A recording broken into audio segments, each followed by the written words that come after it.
Hello and welcome to the Football Revolution. I'm your host, Gio. Thanks for joining us. Some teams are making their moves while others are stuck in neutral. The women's finalists are locked in, and too much testosterone ruins a great advertisement for the game. And joining me to talk about all this and much more is my co-host, VIG. Hello, mate. Have you recovered from COVID?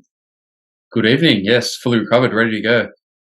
Mate, I'm glad that you're ready to roll. Like I said, there was lots happening and we've got a lot to get through, so I need you in tip-top form and ready to carry me as usual. Oh, mate, always ready to go. Broad shoulders here, so on you get. Let's do it. All right, mate. The A-League women's powerhouse Sydney FC wrapped up a third consecutive premiership, a fantastic achievement, and even more impressive is their focus as they've chased the likes of Melbourne City and Western United for majority of the season. Yeah, look, it's the cream always rises to the top, and they've shown that again this season.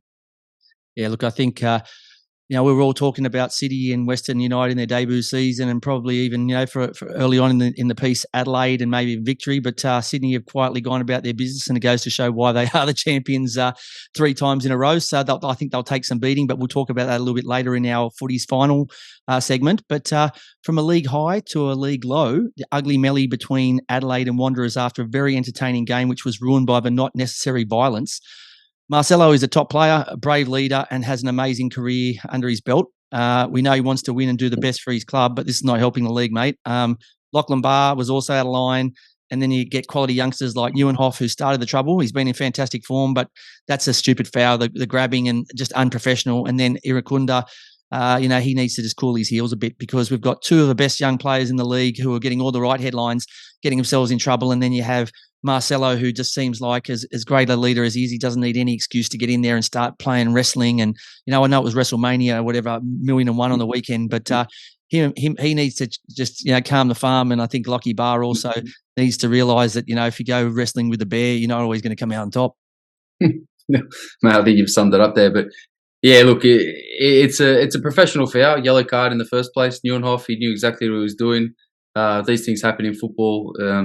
And the way Irakunda reacted, as if to say, do you know who I am? Don't touch me. I've just come from the Socceroos training camp. It did seem like that, didn't it, VIG? I've been sitting on the bench all week. I'm a big tough man, but he's still a young kid. He's a little bit immature. No need to react like that. And Marcelo coming in, yes, he loves to defend his players. He's the captain, but he doesn't need to do that. You don't need to put someone in a headlock.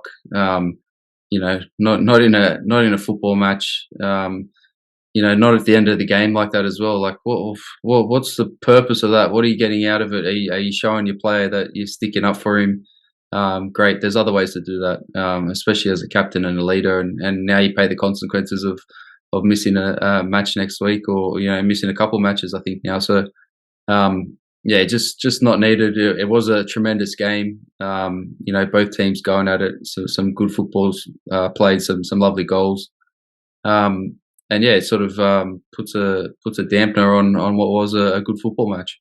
Yeah, I think that were the 2 things, mate, that really bugged me, was the fact that you got 2 young guys there who, have had a bad example set by one of the best players in the league who's had a lot of experience. That was number one. But the second one was the fact that if it's 2 rubbish sides that can't play, yeah, good, go there and start belting each other and whatever. But when you've got 2 excellent sides that had a cracking game, who are both going to be up there this year, you don't need that. Like I said, you've done an amazing job of promoting the A-League and showing the quality that we have in this league still, and then you go and wreck it all. But look, hopefully not all was undone. After 7 years at Perth Glory, Liam's ready stint has come to an end. The 41-year-old currently sits 5th on the all-time games played list with 350.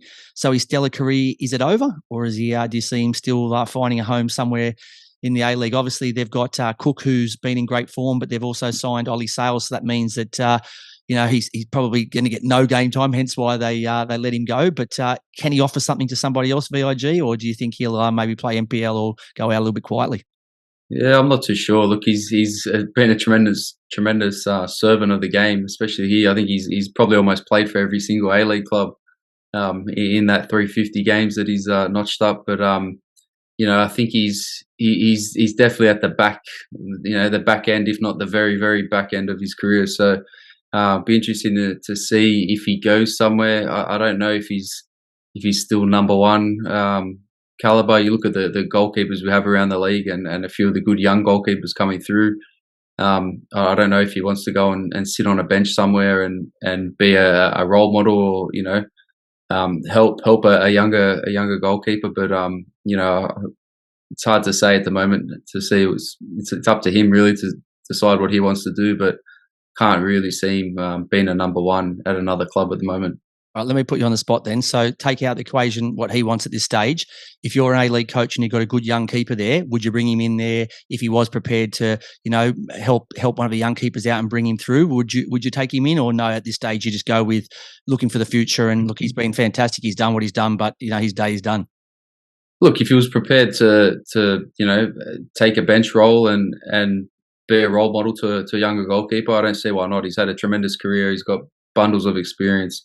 Been around the game for a long time. So, I don't think it would be such a bad move if he knows deep down himself that he's happy and content being a number two. Mate, I put 2 offers on the table to him. Bankstown United, your club, would love a quality keeper with 350 to his name. And now that I'm at Arncliffe Aurora, I'd happily take him down there as one of my goalkeeping guys. I'd probably be in a bit of aura of him, and I'd probably be kind of standing off a bit because he is such a great servant of the game. But I'd happily take him. Oh, you'd take him any day of the week, wouldn't you? And good bloke too, and probably good on a night out. So right up our alley. 100%. Hit us up on socials, please, Mr. Reddy. The crazy Melbourne Derby catch-up game is being played on Wednesday, and based on current form, City will be super grateful. They'll be starting leading 1-0 as they badly need 3 points to shake Adelaide United, who's breathing down their necks. Yeah, they do. It's going to be an interesting football match because they'll come on, they'll play. I think there's 25 minutes left or something like that of the first half. City with the 1-0 lead, and then they'll have a halftime break and then play the second half. So it's going to be interesting to see how the teams come out in that first 25 minutes and to victory. Come out and throw the kitchen sink at them and really try and put some pressure on in that first 25 because you got a break after 25 minutes. So it's going to be an interesting game.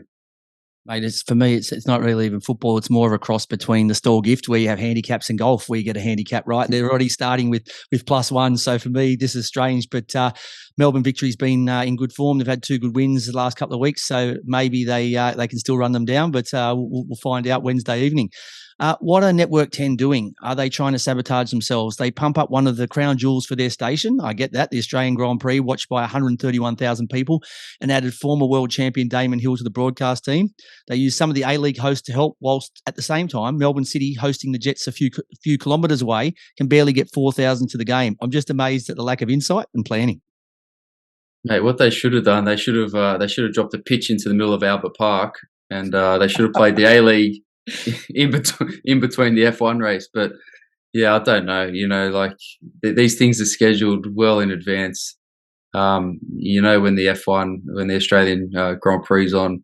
So I don't know if it's a scheduling dilemma. We need to look at these things in advance and stop cannibalizing our own sport. And a Network 10 and Paramount,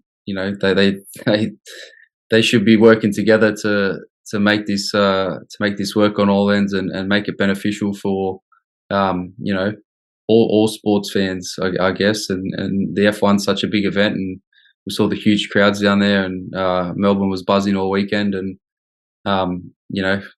need to be a bit more smarter and use a bit more common sense, I think, when we're scheduling these football fixtures. Mate, tell me this then. I'll ask you not the $1 million question, but the $1 billion question. If a shoe was on the other foot, do you think that the A-League would go and get a star player like a Damon Hill to come out, some World Cup winner, put him in the game against Melbourne City, put another big World Cup player in there and try and compete against the Grand Prix? No way. No chance. That's what I'm saying. Not a hope in hell. So they're going and absolutely stocked up, right, and loaded up as much as they can on the Grand Prix. So, okay, if it's a fair fight, it's a fair fight. But you haven't. You've made A-League tie their hands behind their back. You've given them Mike Tyson's glove, and you're just whacking them in the face. Just move it's simple. Just move the fixture time to 7 p.m. All right.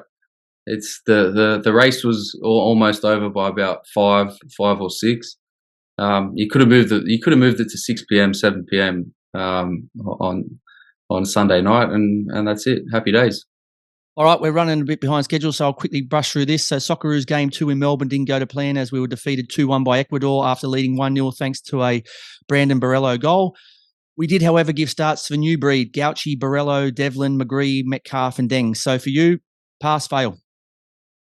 Bit of a fail. I think we literally got out-muscled by Ecuador. They were brutal. They were very physical.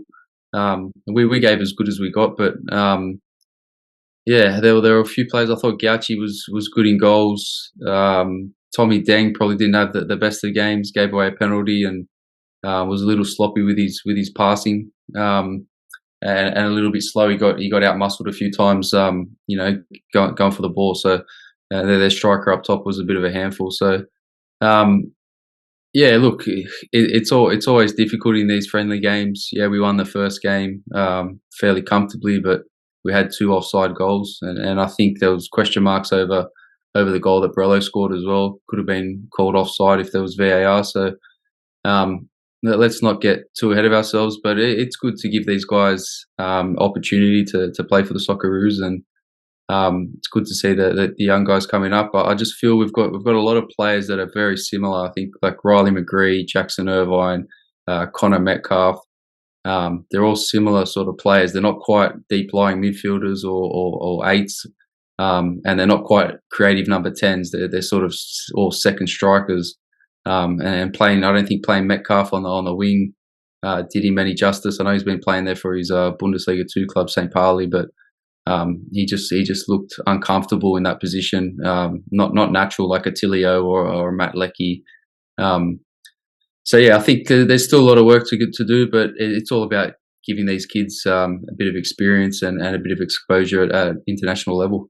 The good news is that it's almost as far away from the next World Cup as possible, right? So if we're going to do it now and try some new players out and see what works and see who's going to be ready and ripe, in 3.5 years' time, not now. So I know last week I gave a lot of stick in the what the foot to the Euros, but this week there was a nice highlight. France keeper Mike Magnan's incredible save denied Ireland's Collins a late equaliser in their Euro 2023 qualifier. The French won 1-0. It was past him. I don't know how he got his hand around this. Somehow he's clawed it out. It was one of the most remarkable saves I've seen in a long, long time. He's like the Elastic Man. He's like pulled it. Well, it was almost pulled it out of the back of the net, but yeah, it wasn't Thierry Henry with the handball this time against the Irish. It was actually the goalkeeper who made a top save. That's what he's paid for. The 160-kilometre for AVM update, Superhuman Bulls physio Brendan BMW Wyatt's upcoming run on the 15th of April to raise money for the Brain Foundation Australia. BMW put another 50 kilometres in the legs this weekend, even in the poor conditions. I'm absolutely in awe of this guy. He could have been in the Formula One on the weekend. He could have been down there racing laps with those guys, the way he's going and the speed and how many kilometres he's doing. But absolutely remarkable. To date, he's raised 6,370. It's showtime next weekend, so be quick to please help by going to the mycause.com.au link we have set up on our Direct Me page to donate. The run from Avalon Beach to Wollongong is open to everyone to join and support this great man and amazing cause. More of BMW's race week preparations this time next week. Yeah, mate, I didn't even do 50 Ks in my car this week with COVID. I was locked inside all week. So he's done 50 Ks in the legs. So he's in fine form, and hopefully he's ready to go come the 15th. Yep. PL news, City and Arsenal with a comfortable 4-1 wins to keep the Gunners lead at 8, but Pep's men have a game in hand. Newcastle with a huge 2-0 win at home against top 4 rivals, and your team, Manchester United, to go level on points. Graham Potter and Brendan Rodgers have shown the door, taking the number this season to unlucky 13 for the number of coaches who have been sacked from the Premier League. Graham Potter twice. So I think I said in a post earlier, he needs to be Harry Potter to survive. Well, you're not Harry Potter, you're Graham Potter, and you've been sacked twice. So unlucky for you. And massive wins for Bournemouth, Crystal Palace and West Ham to move them all the way from the dreaded drop zone. Yeah, a bit happening, hey? I thought City after going 1-0 down to Liverpool, probably Arsenal fans were licking their lips thinking, how good's this? But they came out in the second half. They were just class. Jack Grealish class. Kevin De Bruyne was absolutely class. Ilkay Gundogan. And 4-1 comprehensive winners in the end. And Liverpool just sort of wilted away drifted off into the wilderness a little bit. So their poor season continues.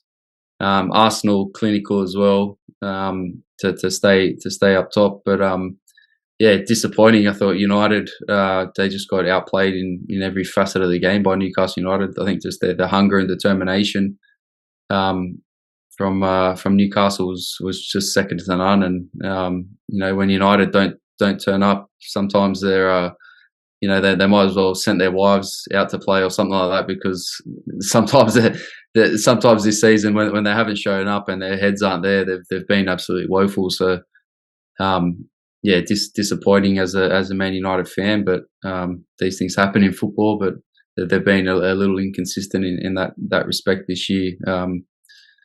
But yeah, plenty happening at both ends of the table. The relegation race is so exciting. Everyone just seems to be digging in now and trying to get themselves out of there. And one week it's this team, and next week and it's just musical chairs. So anyone's guess who's going to go down to the championship next year.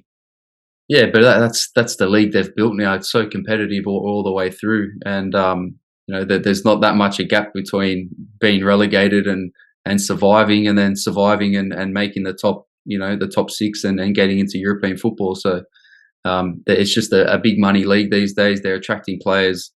You've got players like Keylor Navas playing for Nottingham Forest. Like, he's come from PSG and Real Madrid, and now he's playing for Nottingham Forest. Like 10 years ago, things like this would never have happened. But now the clubs have the money to buy these players and bring these players in, and it's making it a much more competitive league right the way through. Mate, I can't wait to see the owners at Chelsea bring in an NBA coach or a baseball coach or something at Chelsea. I don't know what the hell they're doing there, right? They seriously thought Graham Potter was going to do a better job than Thomas Tuchel. You are absolutely off your tree.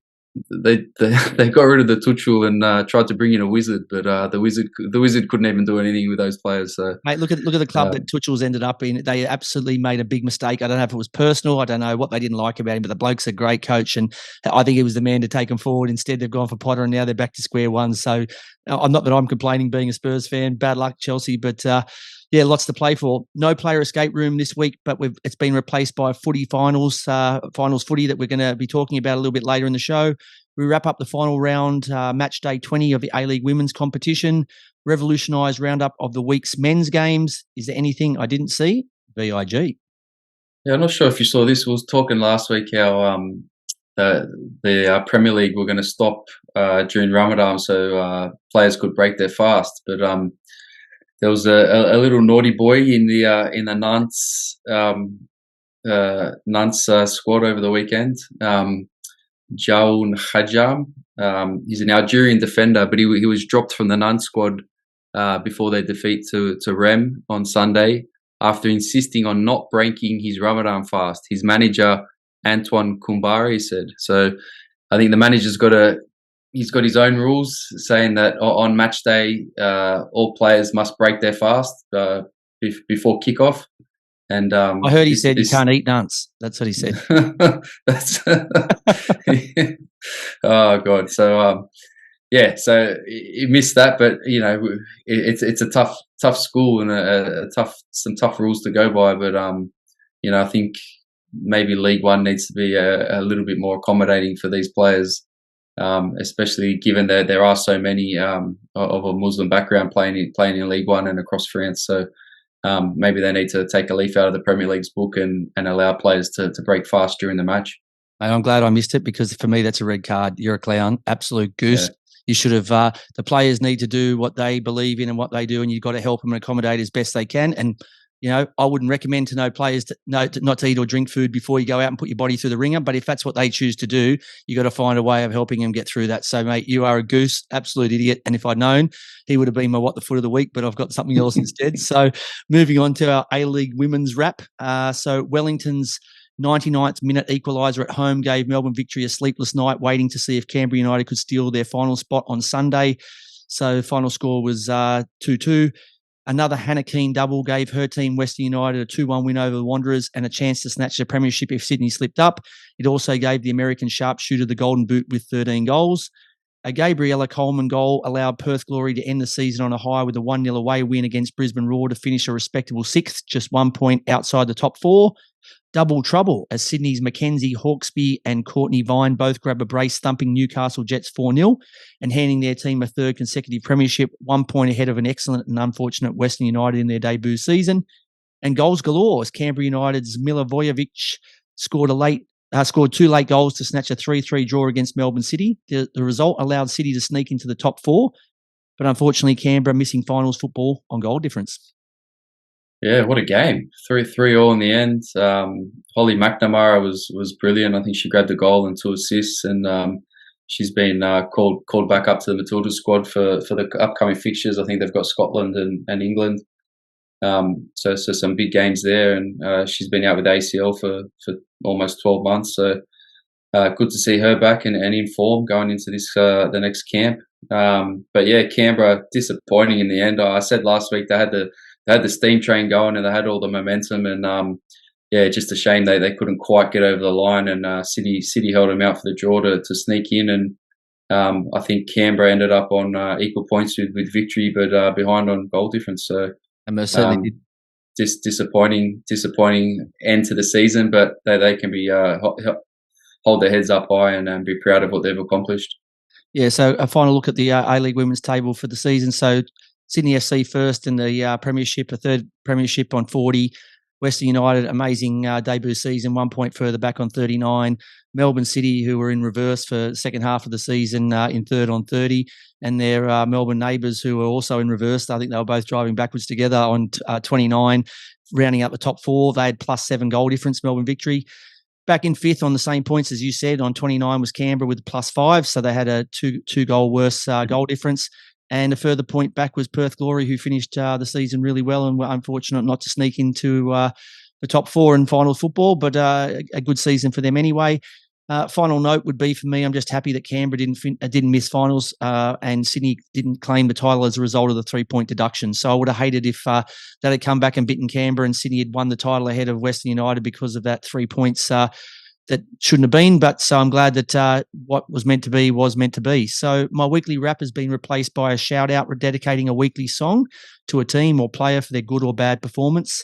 This week's shout-out goes to a woman who won the A-League Women's Golden Boot, Western United's American goal poacher, Hannah Keane. Her 2 goals gave her team a chance of winning silverware on the first attempt, but unfortunately they finished 1 point behind Sydney. And the song we send to you is Hidden Citizens' hot track, Unleash the Power. Going all out, this is right now, yeah. Together we rise, it's about time. Unleash the power.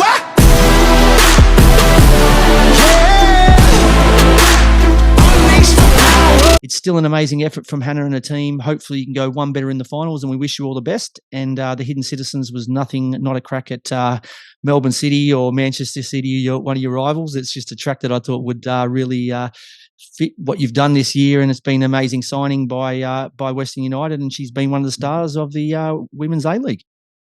Yeah, congrats to her. 13 goals is a good return. Or I think they played 18 games, so it's a very good return from that, and well deserved. Hopefully they've still got her signed again for next season so that Western United can try and go one better. A-League men's table, so Melbourne City on 42 with their catch-up game against Victory on Wednesday, as I said. Adelaide United 2 points further back on 40. Central Coast Mariners in third on 34. Wanderers also on 34 in fourth. Wellington Phoenix 1 win back on 31 in fifth. And Sydney FC 3 points further back on 28, rounding out the top 6. We'll discuss the table in more detail in our special footy final segment a little later. Our Revolutionised Round-up, we select a match of the day each and then do a mini review of the other 4 games. We talk about in the match day game, the score, goal scorers, players of the game, the turning point, and what we would have changed, either Coach Gio or VIG, to try and get a different result. Their first game was the cracking game between Western Sydney Wanderers and Adelaide United. How did you see this one, VIG? Yeah, so we picked this as our match of the round, and this is going to be my match of the week. So final score was 3-2 to Adelaide. Goal scorers were Ben Warland with a double and Ibasuki with 1, and for the Wanderers was Cassini Yengi and Marcelo. My player of the match was a bit of an unlikely hero for Adelaide, which was Ben Warland. So 2 goals, and I thought he was quite solid in defence as well. So two-headed goals. The Wanderers will be kicking themselves that they let a centre back score 2 goals against them, but they were nicely taken goals. So he gets my man of the match. Let me ask you, VIG, just before you move on. So, how disappointed, considering you're a defender as well, how disappointed will Rudin be that they conceded 2 headers off corners, both to a player that before the game had only scored 1 A-League goal, and he's doubled that in one game, and the third goal was from a corner they couldn't clear. It was shot back in by Halloran, and then the rebound was cut back to Ibasuki. So 3 set pieces, 3 goals. Will he be absolutely cooking? Yeah, absolutely. You know, he conceded 1 goal from a set piece, and you're not happy, but to concede 3 the way they did, especially look the first 2, they were good headers, but you know, it's just you need desperation in the box, desperation from your defenders and desperation from your attackers to score goals. So. And the Wanderers just didn't show enough of that. They were a bit pedestrian in both boxes on the weekend. So I think they've got a lot of weapons, and they've got a lot of tall timber as well. They've got so, Marcella, who we had on last week. They've got the captain Marcelo. They've got Thomas is excellent in the air. So I'm with you. I'm sitting there thinking, how the hell did you get done not once, twice, but 3 times a lady? Yeah, it's not like they got broken down by, you know, one-touch football that, you know, carved them out and went straight through them and Adelaide scored.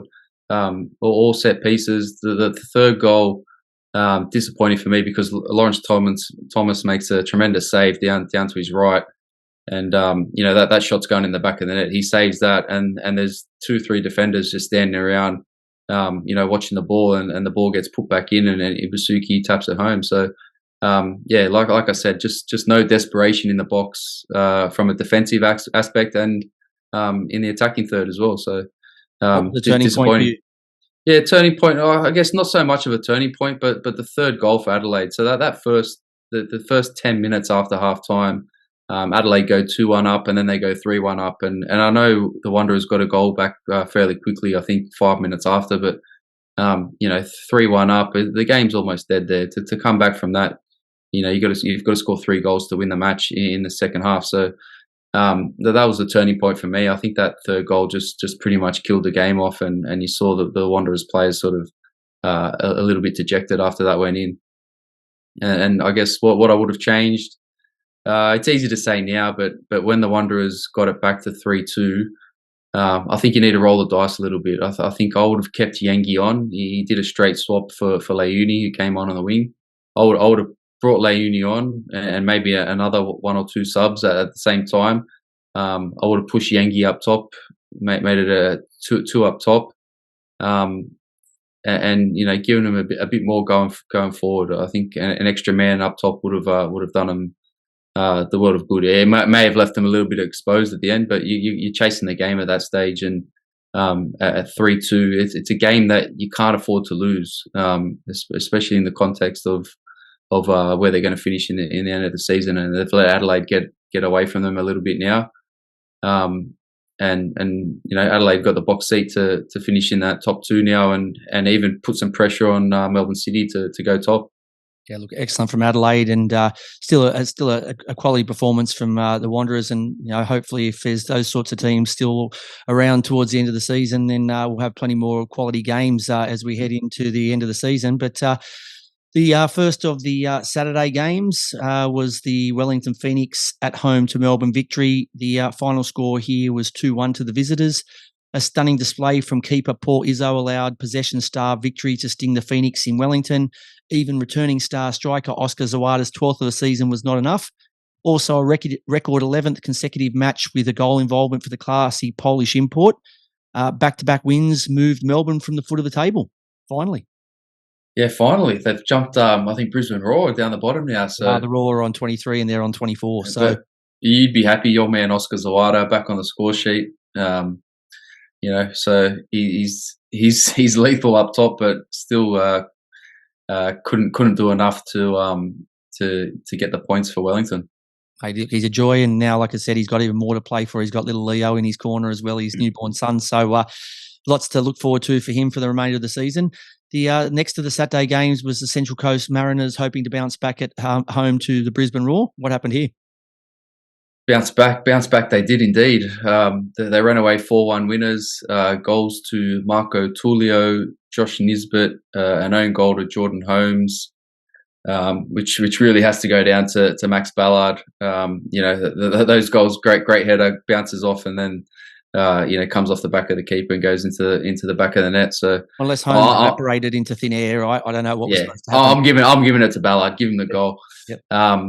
And a second half penalty to Jason Cummings, which made it 4-0, and then Jay O'Shea with a late consolation to make it 4-1. But it was pretty much comprehensive all round from the Mariners.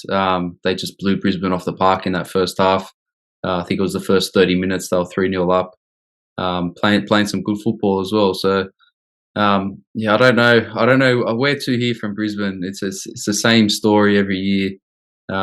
We see a little bit of glimmer, a little bit of hope, and then they just sort of fall away to the wayside in the back half of the year. And they're going through their second coach now, and he can't seem to rally the troops up and get anything different out of these bunch of players. So I don't know if it's a coaching thing. I don't know if it's a backroom staff thing. I don't know if it's the quality of the players they have there. But season after season now, they've just sort of drifted away, and they've been competitive in patches, but just too inconsistent across the season. Yeah, look, more importantly, a much-needed confidence builder for the Mariners and 4 different goal scorers, so a great team effort. Moving on to the next to the Saturday games, it was the Sydney FC hosting Western United. This is my match of the day, so the final score here was 3-3, so pretty entertaining with plenty of goals. The goal scorers were Lachie Wales in the 14th, Robert Mack equalising in the 22nd, Connor Payne giving Western United the lead again in the 25th, Luke Bratton with an own goal in the 56th to extend Western United's lead, Caballo bringing the score back to 3-2 in the 59th, and then Robert Mack again to equalise for Sydney in the 89th. My player of the match, Max Burgess, back from suspension, was a close runner-up, but returning international Robert Mack was sensational. I know the ball from Burgess was perfect to set up his first goal, but I think he worked his absolute ringer out all day, and he was good enough to stay in the game when Sydney needed him, and a fantastic run and finish at the end pinched him a point in the 89th. So I thought they were both sensational, but Robert Mack just edges him out as my player of the match. The turning point of the game, I think there was one for each team here. So for me, Pereiras hit the crossbar just before half-time for Western United, which would have made it 3-1. And I think that would have probably put Sydney in a hole that they weren't capable of coming out of. And, if the form had followed the second half, they would have gone 4-1 up and it would have been all over Red Rover. So I think that was a turning point for Western United that they didn't capitalise on. And in return, I think Sydney in the 70th minute, Burgess hit the post. And then it was actually easier for Lolly to score than it was for him to miss from close range to make it 3-3. And that would have given Sydney 20 minutes to get a winner. So I think as it was, they end up getting the winner in the 89th. And by the time you go back and kick off, it's game over. So I think both teams had an opportunity there that they blew. And they'll probably be looking back and regretting it. Probably Sydney even more so because they're really struggling to hold on to a final spot and probably to keep their coach in a job. For me, what I would have done is if I was on the Western United bench, I would have made fresh attacking changes sooner. So surprisingly, and the coach has his reasons, Bodic didn't start. He started Lachie Wales, which he scored, which looks like it justified him starting over Bodic. But I think Bodic and Pasquale came on in the 76th. Najarine came on in the 81st, but he made a double change in the 67th after Sydney scored a second. But it was Tratt, who's a defender, and Diamante, who he's not the Diamante of old, right? He's not running around buzzing. He does a couple of good things, and he just doesn't have that impact now. And I don't know if he's not 100% fit or if he's injured or if it's just the years catching up with the genius. But, I definitely would have put – Bodic would have been the first guy you put on, wouldn't you, to give your team a charge when you're up 3-1. That's what I would have thought. I would have thought it's a no-brainer. So you got a guy there. I don't know if there's something that's happened outside of performance that's done that. I hope not, because he's a great young player. I just hope it's not an Irukunda and it's gone to his head, because he's getting, every time he looks sideways, you see, posts and pictures of him saying how good he's going. Hopefully he's got his feet on the ground because he has the world at his feet. But I just hope it's not to do with attitude. I hope it's just a bad decision by Aloisi, but I think he has cost his team the points. So the last of the Saturday games was the Perth Glory versus Macarthur Bulls. And how'd you see this one? The Glory back at Macedonia Park. They ran out 2-1 winners in the end. Goals to the Glory to Taggart and Beavers. and Lockie Rose got the single goal for MacArthur, and Perth had to come from 1-0 down at half time. Lockie Rose with a goal in the 43rd, a nice finish, sort of cut it back onto his left and hit it low into the bottom corner. But it was the old blokes with the goals for Perth in Taggart and Beavers. But it was the young who inspired the come from behind victory. I think Perth, there's some serious talent coming out of Perth. Trent Osler, who's 21, he had a superb first half, and I think Keegan Yelisic, he's only 20 years old. He's having a breakout season in the A-League. I thought he was fantastic, and I think he's going to go close to being Young Player of the Year. He's a tremendous talent. He's got a big engine on him. He's good going forward. Does a bit of defensive work as well, and he's turning into he's a bit of an all-round midfielder. And I think Perth might struggle to keep onto these players, for much longer. And as you said, I think they've got some quality young players there, and they've got a little bit of experience, but they are really heavy on the young talent. And so Ruben Zakovic would have been absolutely wrapped with the fact that his team's come from behind and snatched all 3 points, both balls for the goals, the one from Williams as well as the set piece that was whipped in on, I'm not sure who it was, but they were absolutely quality service. And, and it goes to show that they are really doing good things there. I think just before we move on, you'd be hoping, you love Macedonia Park so much, you're probably hoping that you draw them in the FFA Cup, I'm guessing, so that you get a trip there, because I think that would be the highlight of your season. Get me over there, honestly. How good does it look with the seats and the stands and the full house every week? So it's just good to see a good crowd turning up, and they're making it. Perth have made that a little bit of a fortress for themselves. So I've heard the food's good there too. So your little fella Giannis will be in the crowd with your wife, smashing down the kebabis, mate. Yeah, or something. Yeah, 100%. Kebabis with a bit of chili at Macedonia Park. How good!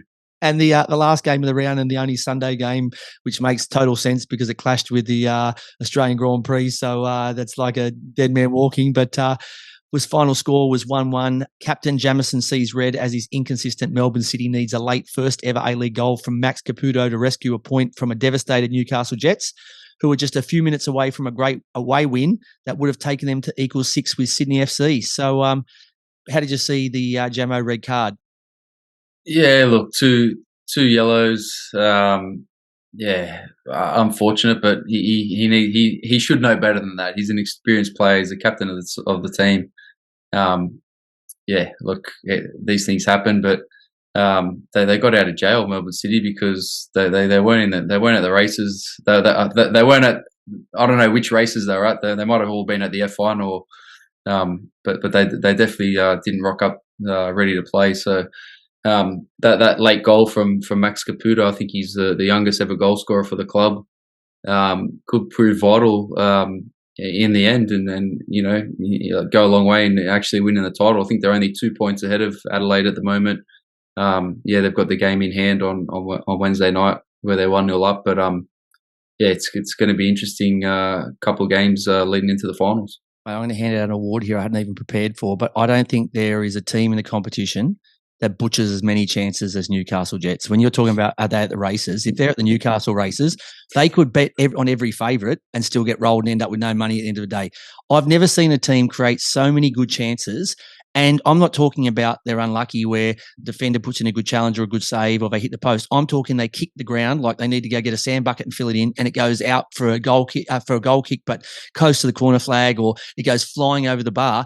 These guys, I don't know what it is about them. They've got some quality players. When they go there, they just don't know how to shoot. I'm not sure what happens when the Jets go and play. I'm sure at training they hit ping balls top corner and stuff, but I've never seen my absolute Butcher of the Year award for number of chances created. I don't reckon there'd be any team that's butchered as many chances as they have this year. I just watch it week in, week out, and I think I don't even watch the score. I just watch their highlights, and I go, oh, here we go. This could be 3 or 4-0 to Newcastle. Oh, no, they lost 2-0, 2-1. I just can't believe it. So I don't know what's going on there, but they got big problems. Yeah, I don't know who the players' boot sponsor, because it sounds like they're all wearing shovels on their feet. I don't think they are, but that's the end of our Revolutionised Roundup. Up after the break, we talk finals footy. We'll give you our opinions on who we think needs to book finals tickets and who can start booking their holidays. Back soon.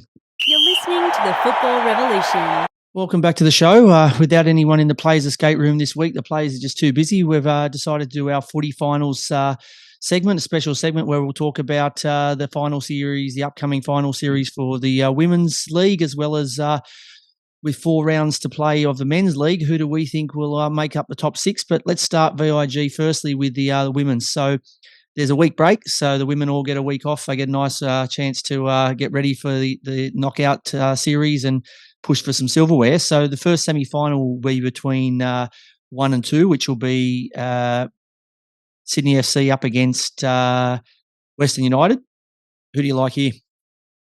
Yeah, look, it's the first time Western United have played in a final series. Like we said, Sydney, they're just experienced campaigners. They found a way to win the league again this year. So it's going to be hard for Western United to topple them. I think the experience is going to show through in the end. And if I've got to pick someone to go through, it's Sydney FC at the moment. I've got a fact for you here, VIG Statsman, which I know you love. Sydney hasn't won the championship since the 2018-2019 season. So even though they've won the last 3 premierships, they haven't gone on with that excellent part of the season where they've won the first silverware up for grabs. They've tripped over the final hurdle and crashed and burned on the last few occasions. So, all right, so you think that they'll go through there. What about the elimination final between City and their Melbourne rivals Victory, who both have absolutely crawled to the finish line? Yeah, they have. It's an interesting one, this one. Like you've said, both teams they've stumbled, tripped, and almost just fallen into the top 4. So it's going to be an interesting fixture. I think City probably have the squad that's a little bit better than Victory at the moment. I think that the depth of their squad and some of the players they have, hopefully the players that return from international duty come back with a bit of a spring in their step and they're not too tired. And I know there's a week off this week for a few other players. So look, I'm going to go with City only because I think as a squad that they've got some better players. But it's finals football; anything can happen. It's going to be an interesting fixture. It's a derby, so it's going to be feisty. And City sort of find themselves in sort of unfamiliar territory. They're used to finishing top 2 over the last few seasons. I think that's why Sydney FC have struggled to go on and win the premiership, even when they've won the Premier's Plate. So, it's going to be an interesting one. But my tip is City to knock off their Melbourne rivals in Victory, and Sydney to beat Western United and go through to the final. Okay, who wins the whole thing? God, it's difficult. I can't see a team in their first season going all the way and winning it as good as Western United have been. They've hit a few stumbling blocks in the last couple of weeks, but so for me, it's out of Sydney and City. I think Sydney this year that they should believe that they're capable of going all the way and winning it. City have been a little bit inconsistent, but we know what they're like come finals time. Their finals record is almost impeccable. So, it'll be interesting. I'm going to say Sydney. I'm going to say it's Sydney's time this year, but I think City could snake it once again.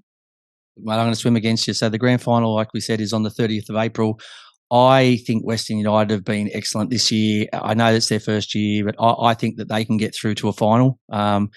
Whether they get through directly by beating Sydney, I'm not sure, or whether they have to go through the second phase, which is having to either beat City or Victory. I think they'll get through to a final.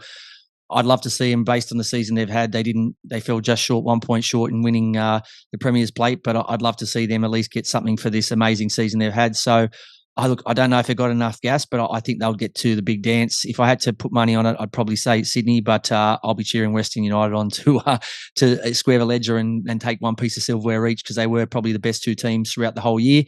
Moving on to the men's league. So at the moment, as we said, there's City on 42, Adelaide on 40, Central Coast Mariners on 34, Wanderers on 34, Phoenix on 31, and Sydney on 28. So before we start to discuss how this is made up, you got Perth sitting on 27, Newcastle sitting on 26, Western United on 26, Macarthur Bulls on 25, and then Victory on 24, but they've got a game in hand. So if they could beat their rivals City, even though they've got a 1-0 disadvantage on Wednesday, they would jump to 27. That would put them to equal with Perth, one behind Sydney, and that would change the whole world. So do you see any of these other 1, 2, 3, 4, 5 teams jumping into take one of the current top 6 spots, or they're all has-beens, also rans, and they're not going to do any damage?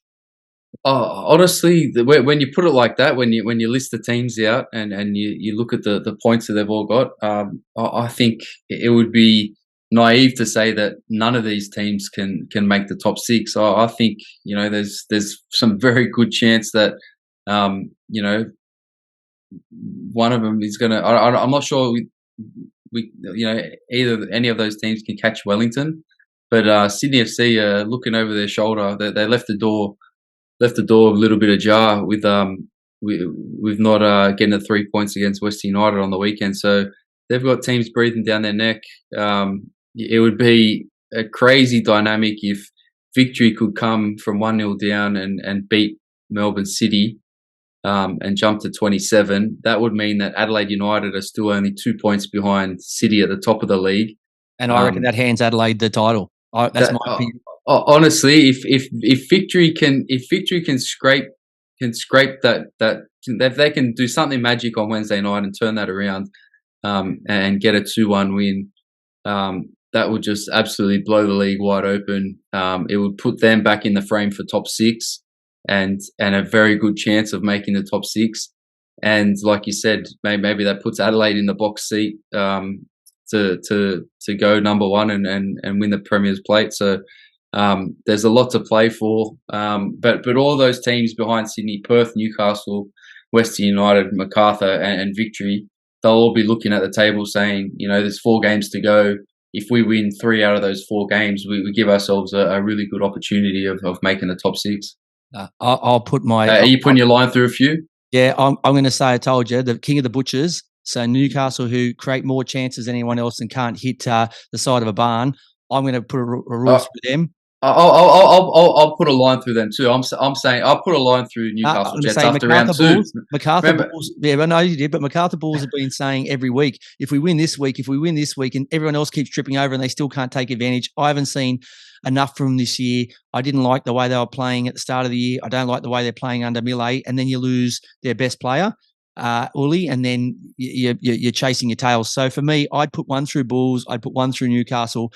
Western United, he's got a golden ticket. He's been given Charlie and the Chocolate Factory's golden ticket. He's got Bodic now, who's scoring goals when the team's been out of form this year, and then he drops him. So not playing him. Yeah, so I reckon he's butchered. Aloisi's butchered his chances, so they're gone. If Victory can beat City, I think they're still in the race. Otherwise, they're gone. So it means Perth, from what I've seen and the way they are at home, I reckon they're the only chance. But let's go to the top 2. So they're the only 2 teams that I think that can win the Premier's Plate. So excluding the Victory game on Wednesday, City are 2 points ahead, and they've got the Phoenix, the Mariners, Western United, and Western Sydney Wanderers. That's a bloody hard run. Then you look at Adelaide. If they get over the top of Sydney this week, they've got Western United, Perth, and the Mariners. So I still think at the moment they've got they've still got the Mariners as well as they've got Perth and Sydney, but they're in excellent form. City are going horrible. So ever since they lost Lecky, they're not the same. They've got no Lecky anymore. No, they don't. They've run out of Lecky. They have. Honestly, Wednesday night's game is huge. The conclusion of this match is massive. It could, like I said, it could blow the league up. Essentially, it could blow the title race apart, and it means Victory are back in the hunt after being bottom of the ladder for majority of the last 10 or so weeks. I think they've been last. So do you lock Adelaide in for first, or are you going to stick with City? I wish I could. I wish I had a crystal ball to. If City lose on Wednesday, if City win on Wednesday night, if they beat Victory, I'll lock them in for number 1. If they lose, like you said, I think Adelaide have probably got an easier run going into the finals, and City are probably scratching their heads. That they've had 2 wins in their last 5, 2 draws and a loss. It's going to be difficult for them to get their momentum back. Like you said, they've got a few key players out as well. All right, I'll jump on that. So if they beat Victory, we lock in City as 1, Adelaide as 2. But if Victory can somehow get either a win or a draw out of that, then we both think Adelaide can run them down and take first. So they're 1 and 2. Then we go, Mariners are currently in 3rd and Wanderers in 4th in 34. So Mariners have got Western United, City, Jets and Adelaide, whereas the Wanderers have got Bulls, Victory, Phoenix and City. So, a couple of hard ones in there, a couple of easy ones. Mariners is probably a slightly easier draw if you look at it. So do you think they hold on to 3rd, Wanderers 4th, Phoenix 5th, and then Sydney's got Adelaide, Perth, Roar and Jets. So I reckon they've got a pretty nice run, even though they're not in good form. So the crunch game there is the second game, which is not this weekend, the weekend after, which is when Sydney plays Perth. Yeah, that's a huge game, and if Sydney fail to beat Adelaide this weekend, that'll be 4 games without a win. It'll be three losses and a draw, and Perth win. Perth could jump them this weekend, and then they go into that game against Sydney. Holding all the cards essentially. They win that game and they pretty much push Sydney out of contention for the finals. So it's going to be an interesting couple of weeks. Sydney, like you said they've got an easier run on paper, but they haven't been in too crash hot form. So So if we were going to put a line through MacArthur, you're putting a line through the Jets 100%, and a line through Western United as well. So there's 3 teams ruled out, and if Victory fail to win on Wednesday night to turn it around, you can pretty much cross them out too. Well, after watching Sydney versus Western United the other day, Sydney wouldn't be counting their lollies before they get them. So he hit the side net from 2 metres out when he should have. It was easier to miss to score than it was to miss. But all right, lots to play for, and we'll see if we are right in the coming weeks. Now it's time for our final part of the show, which is our clinical finish. So the first part of that is our WTF, or what the foot. I'm not sure how to explain what the Dortmund keeper Gregor Kobel was thinking or trying to do when he gifted heavyweight rivals Bayern Munich an early comical opening goal in the biggest clash of the Bundesliga season. His team never recovered, losing 4-2 to fall to second, 2 points behind Munich. What an absolute disaster.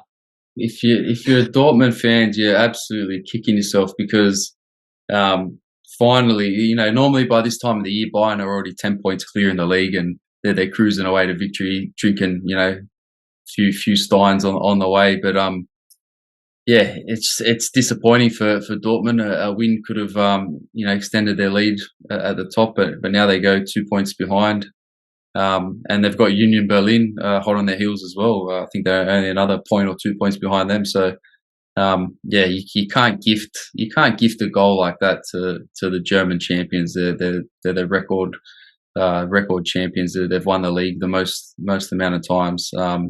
And I think they've 9 years in a row now, or something like that. So as a Dortmund fan, I'm loving this. Don't worry, you can tell me 8 or 9. Yeah, I think every other team in that league has forgotten how to actually win the Bundesliga, because they seem to sort of get close and then Bayern just start steamrolling. They fire up the engine and just steamroll straight over these teams, and 4-2 in a Klassiker. They're just too good. You got Thomas Muller, who's he needs a Zimmer frame to get around, and he's still banging goals in. So they're just too clinical, and you can't gift wrap Bayern goals because they'll punish you. Yeah, it broke my heart, and that's another. It might as well be called the Bayernliga. It's starting to really become a pain. But I thought we were a chance this year, the mighty Dortmund. But I think Kobel had other ideas, and I don't know, maybe he laid them on Betfair. Anyway, games to watch this week we've already talked about. The red hot Adelaide United host Sydney, an intriguing battle when Melbourne Victory welcome Perth Glory, and Melbourne City hoping to find form when they have Wellington in the house. Not to mention the crucial game on Wednesday night, the game that's being replayed after it was stopped because of all the violence between rivals City and Victory, but plenty to play for. quickly onto our TFR fantasy update. So my round score was 44, taking my total to 1748. Your round score was, VIG? Only 51, only a half century this week. So that takes my total to 1739. So that will teach my big mouth, won't it? I jinxed myself talking about your season low 44 and 4 times 4. I now score 44. So it's absolutely taught me a lesson. But I didn't manage my squad very well. I got busy doing other things. So Zawada on my bench, 13. Burgess back from suspension on my bench, 15. Only Cummings, who got 13 as my captain, which was 26, and Williams with 10 were hot. No one else got double figures, and Holmes got me -7, so he might as well have been playing for you. So, yeah, absolute shocking week for me. I'm only 9 clear of you now, but look, you were always coming, and you're just coming faster than I expected. So, did you make any changes? Did you lose any of your 22 substitutions, or no, I didn't. I stayed loyal as promised, and I shouldn't have. But lucky I got Craig Goodwin in the side. He got me 15 points, but didn't have much up top. Iran Kunda got me 3, Lolly 6, and McLaren only 3 points as my captain. So disappointing return from the JMac, but yeah, disappointing return from Ryan Grant as well in his 300th game, and he got me a -2. So copying 3 goals, and I think he picked up a yellow card as well. So not much chop there for Buster in his 300th, but congrats to him on reaching that feat. All the best to him. But look, your luck's out when when you have you got Holmes in goals by mistake. I would have probably brought Lawrence Thomas in, but I didn't make my changes. And then all of a sudden, a cracking header from Maxi Ballard, and he hits crossbar, and then they give it as an own goal. So you get -7 for that, which considering home, Thomas only got me 2, would have got me 2, but this is a 9-point swing. And not only that, this is the only week where I've got 2 high-scoring players on my bench, and instead of someone not playing, guys go out there and put in a 1 and a 0 and a minus figure and absolutely do a job on me. So I don't know. I think my players have turned on me. I think I treat them pretty well, but apparently I'm not as good a coach in fantasy as I thought, because my players are all starting to jump ship and I'm falling apart. But look, if I can just steady it now, I'm still 9 clear. If I can just get, I think, is that 5 in a row or 6 in a row for you? If I can just steady it, not all's lost. Yeah, look, I think it's time for me to bring in some changes. I think there's a few players that let me down over the weekend, so I'm gonna crack the whip this weekend, and I've got plenty of trades left to play with, so I'm gonna see what I can do, and yeah, it's a big weekend leading up. I wonder what happens with that with the game, the Victory City game. Do those points go into this round, or do they go into the previous round? What's happening? Yeah, I'm not sure. I don't even know if I've got any. I have City players in there, but I don't think I've got any Victory guys anymore. But yeah, I'm curious too. I'm not sure. Does it just go into a dark, big black hole and no one gets those points, or does it go into a previous round and so it amends that and your overall score? I'm not quite sure, mate. I'm not. I don't know. If you work for Keep Up, give us a buzz, because we want to know what's happening with our players for that round. Well, we want to keep up. So if you can keep us in the loop, that'd be much appreciated. Before we finish off, who's going to be a big mover of the round? Who do you think can really make a statement this week? Will it be Adelaide? Will it be City to say, you know what, we've toyed with you for a while, we'll let you catch us a little bit to make it interesting for the fans, but now we're just going to put the turbos on and just blow you away. We'll get 2 wins this weekend, and we'll put daylight between us and Adelaide? Or do you think it will be, could it be the Glory? Will they make a move and get themselves into the 6 for, I don't know, would probably be close to the first time in the year, because I think the 6 has kind of been locked in for a long period of time. Who do you think will make a bolt for home this far out?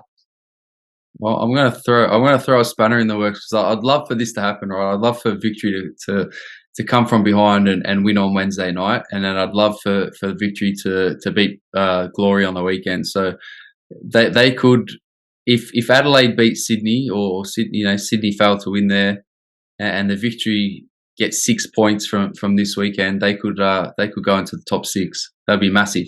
I would, considering massive. You've lost Brimmer, Nanny, and all the players that they've lost, as well as they brought De Silva in, who's been a great signing. He scored again on the weekend, and he's a rock at the back. So you've brought in a good guy in the window, but they've had as much bad luck as Brisbane or anybody else. And people love to see them fail, but they've just got on with the job, right? So that's an example to everybody in the league. Just shut your mouth, get on with the job and get the job done. So, yeah, look, I think if that could happen, it would make it a really interesting season. No matter who you're supporting, it'd be a real close finish for the rest of the year. Because the only team we didn't talk about making into the top 6 in our review was Brisbane. Brisbane's the only team, and I think they're only 1 point behind Victory, but they don't have that extra game. So they're 4 points. They're gone. They're gone. Put a line through them. They're not making the top 6. I can bet your house on it now. But even if they honestly, if they had the joke around, I don't think they'd make it. If that happened this week, if Victory can somehow win on Wednesday night and then get a win on Sunday, I think they play it. It'll create a bit of a buzz around the league again, and I think the league needs that leading into the finals. So let's see what they can do. All right. If you missed any part of the show or want to listen to other episodes, where can they catch it? Yeah, they can catch us on all good podcast platforms: Apple Podcasts, Google Podcasts, Spotify. Also up on our YouTube channel and on Football Nation Radio across their platforms.